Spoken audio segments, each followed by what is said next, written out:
Sud Radio, Osez entreprendre, Thomas Binet.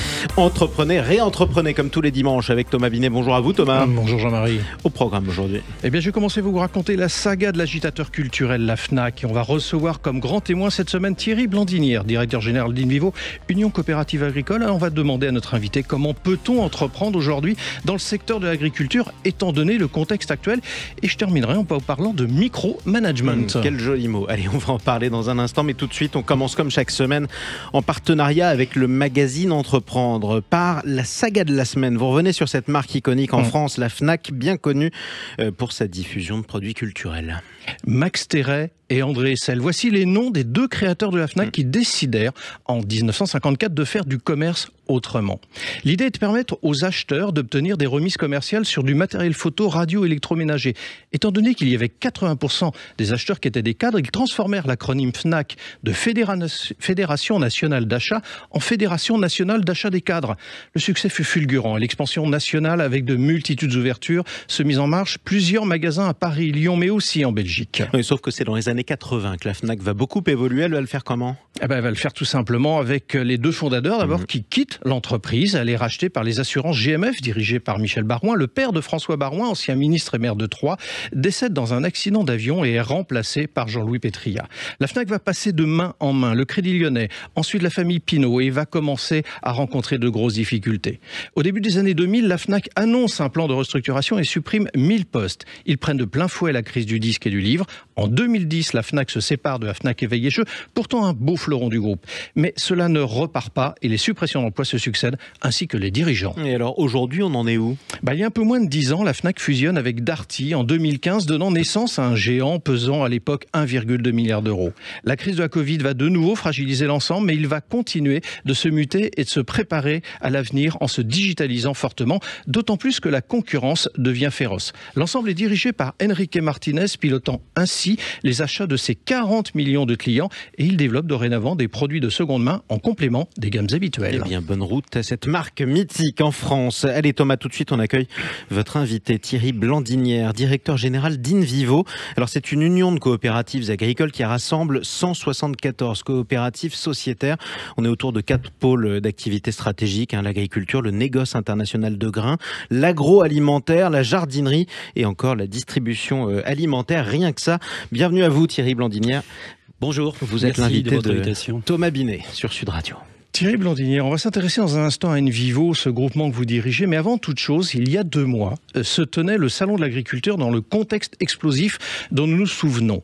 Selon vous, est-ce que le gouvernement a pris la mesure de la détresse des agriculteurs et de l'agriculture en France ? On peut dire qu'ils ont commencé à prendre la mesure à l'échelle française, mais aussi à l'échelle européenne. On espère aujourd'hui des actions significatives en ce sens pour prendre en compte le revenu de l'agriculteur, le mettre au centre du dispositif de modèle économique, que ce soit la petite agriculture ou la grande agriculture, parce que quand on parle d'agriculture, il faut parler des agricultures territoriales, des agricultures filières. La problématique est différente et donc c'est très complexe et il faut que le ministre de l'Agriculture se mobilise, et c'est le cas aujourd'hui, Marc Fesneau, pour apporter des solutions justement à chaque filière et à chaque territoire. Et pour autant, le président de la République, il y a quelques jours, s'est exprimé. Il a dit qu'il n'allait pas courir après les agriculteurs. Il a même dit aux agriculteurs de patienter avant de leur donner sa vision. Est-ce qu'il n'attend pas plutôt les élections ? Ça, on peut le regretter parce qu'il ne faut pas utiliser l'agriculture comme un enjeu électoral, même si c'est le cas aujourd'hui avec les européennes. Donc il faut penser le temps long et le président de la République doit penser le temps long et doit justement apporter des solutions de long terme structurantes pour l'agriculture française et européenne pour démontrer qu'on peut produire plus, mieux et durable.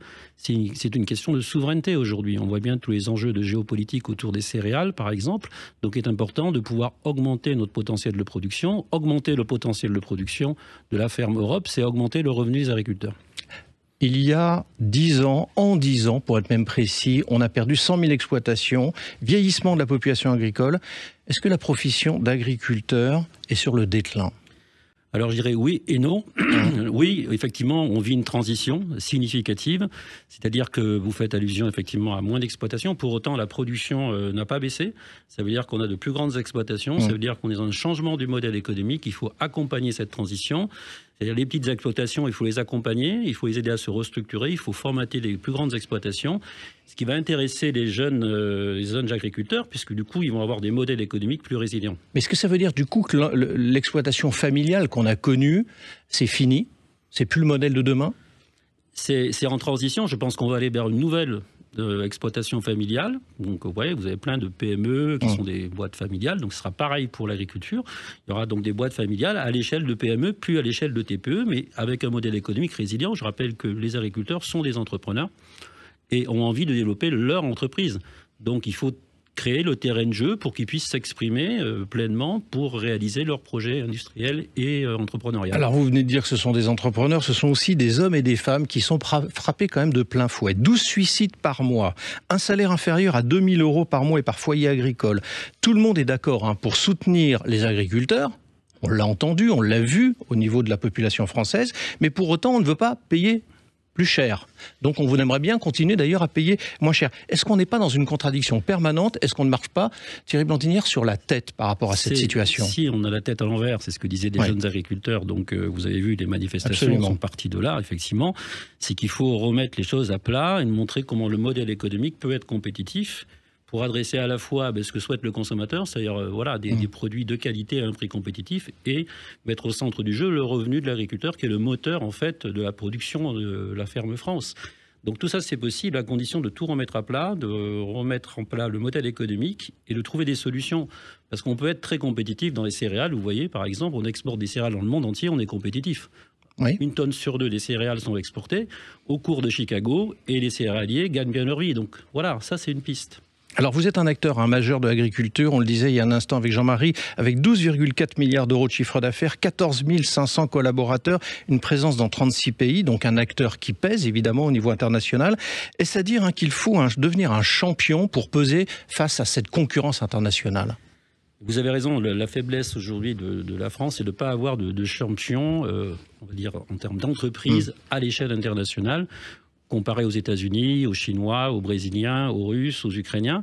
Donc il s'agit maintenant de structurer, c'est tout le projet d'Invivo, un groupe à l'échelle en capacité de rivaliser avec cette compétition mondiale. C'est ce que nous faisons avec Invivo, avec le rachat de Soufflé, on mentionné il y a 2 ans, donc on a doublé de taille. Il faut qu'on continue à doubler de taille, il faut qu'on arrive à être le grand groupe européen en capacité d'exporter notamment les céréales françaises dans le monde entier. Il s'agit aussi de géopolitique, je l'ai dit, de souveraineté. Et la souveraineté, ça s'exporte, c'est de la géopolitique. Et si on veut peser sur nos relations avec notamment les pays africains, le blé est un outil intéressant pour justement nouer et tisser des relations économiques et politiques à l'échelle. Alors vous êtes aussi dans une démarche du producteur, j'allais dire au consommateur, parce que vous avez créé également un réseau de distribution globale qui comprend jardinerie, boulangerie et magasins alimentaires. Pour quelles raisons allez-vous jusqu'au bout du chemin, justement ?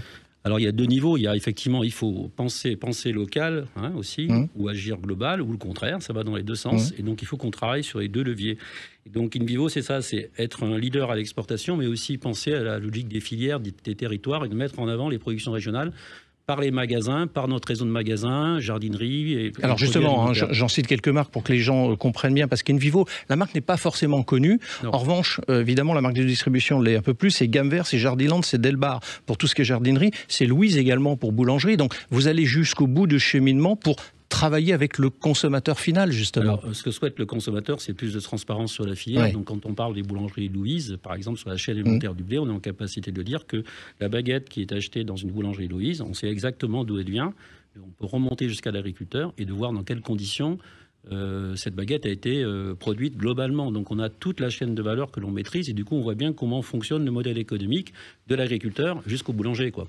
Alors, ça, c'est très intéressant, justement, pour travailler le futur et les grandes transitions économiques et alimentaires qui sont devant nous.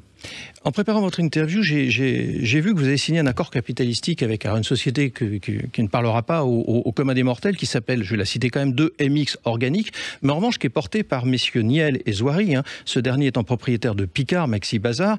Quel est l'intérêt d'une telle association? Et ça sera ma dernière question avec vous, Thierry Blandignère, ce dimanche matin. C'est toujours pareil, il faut trouver des effets leviers financiers. Là, il s'agissait de faire coter notre groupe en bourse. Donc, quelque part, on a utilisé un véhicule qui s'appelle un SPAC. Je ne vais pas expliquer le détail du SPAC, mais quelque part, ça nous a permis d'accélérer la cotation en bourse de notre branche retail pour justement racheter des boulangeries comme Louise et continuer à développer notre modèle économique en France. Merci à vous.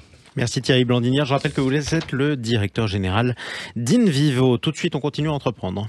Bruno, le spécialiste des fournitures et de l'équipement pour les professionnels, présente Sud Radio, Osez entreprendre, les essentiels de Et l'entrepreneuriat. après un grand groupe, on parle de micromanagement. Cette fois-ci, ça consiste en quoi, Thomas? Jean-Marie, vous connaissez l'expression « la confiance n'exclut pas le contrôle ». Ça vient de Lénine, hein, ça, de mémoire. Eh bien, avec le micromanagement, on a une version très cadrée d'ailleurs du contrôle, car c'est une approche de gestion où un responsable supervise de manière totale et minutieuse les tâches de ses employés. Alors ça se traduit souvent par une implication excessive dans les moindres détails du travail de l'équipe, une surveillance constante. Alors, pourquoi un manager va y avoir recours, et est-ce que c'est pas un peu négatif? Un petit peu, parce que, mais en fait, pourquoi il y a recours? C'est votre question. Principalement parce que la peur et la peur de la perte de contrôle de sa propre autorité et son incapacité à déléguer efficacement. Être manager, ce n'est pas si simple. Tout le monde en a conscience. Cependant, il faut savoir faire grandir les collaborateurs en acceptant de leur donner des responsabilités et aussi d'envisager qu'ils puissent commettre des erreurs. Bon, ça a l'air facile, mais on s'y prend comment? D'abord, il doit bien se connaître, le manager, et admettre que tout ne doit pas passer par lui. Il doit accepter l'expertise du collaborateur et son besoin d'autonomie dans l'exécution de ses tâches. Il doit communiquer avec lui afin d'installer un climat de confiance qui n'étouffera pas le collaborateur. Bon, et en conclusion, c'est une pseudo-méthode à fuir, quoi, le micromanagement? Oui, parce que le micromanagement, c'est insidieux et c'est contre-productif en définitive. Il peut miner la confiance des employés, entraver leur autonomie et leur créativité et même réduire leur motivation. En fin de compte, cela peut nuire à la productivité et à la culture de l'entreprise. Écoutez, merci beaucoup Thomas Binet. Restez dans les parages. Tiens, on va parler de quoi dans Oser investir dans un instant? Vous voyez, je vous délègue l'annonce du programme. Oui, c'est du micromanagement, ça? C'est ça, exactement. Je vais vous dire, on va parler de déclaration d'impôt. C'est pas un sujet très sympa, mais en même temps, il faut s'y intéresser. Il faut y passer. À tout de suite.